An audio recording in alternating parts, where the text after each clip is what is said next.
Tiko menguak kondisi Mama Eni yang tengah menjalani perawatan di rumah sakit. Diketahui sebelumnya, sosok Mama Eni viral setelah hidup di rumah mewah yang terbengkalai tanpa air dan listrik. Ibu Eni yang mengalami depresi ini dirawat oleh anak sematawayangnya yang bernama Tiko. Melansir kanal YouTube Dendani pada Rabu 4 Januari 2023, kekasih Tiko menceritakan perkembangan kondisi Mama Eni yang sedang di rumah sakit jiwa.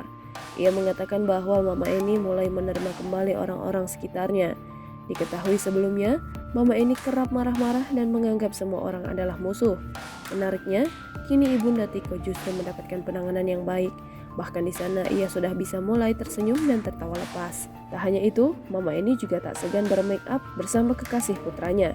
Lebih lanjut, kekasih Tiko mengatakan bahwa Mama Eni masih mengingat momen-momen sebelum ia mengalami depresi.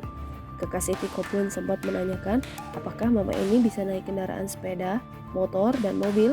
Mama Eni pun bisa menjawab.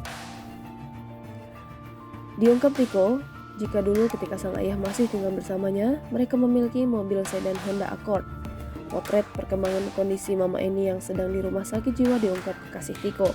Tiko tampak tertawa mendengar perkembangan sang ibunda yang berangsur membaik dan mulai tertawa lepas mengingat kejadian masa lalu. Terlihat dari video kiriman sang kekasih, Mama Eni tampak tengah bercermin, melihat wajahnya setelah di make up dan rambut yang dikepang. Di sana, kekasih Tiko tersebut mengaku saat ini Mama Eni begitu menurut dengannya. Lebih lanjut, Mama Eni hingga kini masih mengingat betul latar belakang pendidikannya, bahkan tentang gelarnya Dr. Andes.